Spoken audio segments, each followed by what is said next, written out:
सांगितले ते यानिशा सर्वभूतानां तस्यां जागृती समी यस्यां जागृती भूतानि सा निशा परतो म्हणे हे सगळे वगैरे वगैरे ही संतांचीच लक्षण आहे. पुढे अष्टेष्टा सर्वभूतानां मैत्र करुणेवत ही सगळी संतांचीच लक्षण आहे.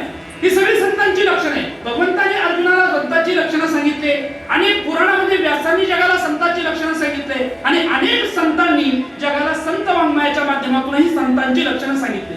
काय सांगितली संतांची लक्षणं? ती आपल्याला कळावा म्हणून सांगितली. काय असतं, बऱ्याच वेळेला आपल्याला एखादा संत प्राप्त होऊनही जर कळाला नाही तर त्या प्राप्तीचा उपयोग होत नाही. त्या प्राप्तीचा काही उपयोग होत नाही.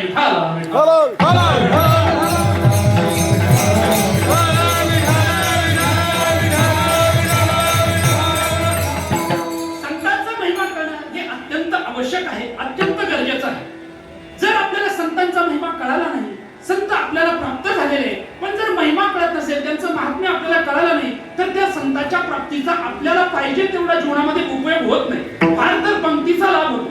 संतांच्या सोबत राहिलं, संत कळले नाही तरी पंक्तीचा लाभ मात्र निश्चित होतो. पण पंक्तीचा लाभ होऊन फायदा नाही. संतांच्या संगतीमध्ये राहून जीवनाचा कल्याण झालं पाहिजे. जीवनाच्या कल्याणाकरता संतांचा उपयोग झाला पाहिजे. आजकाल संतांचा उपयोग राजकारणाकरता केला जातो.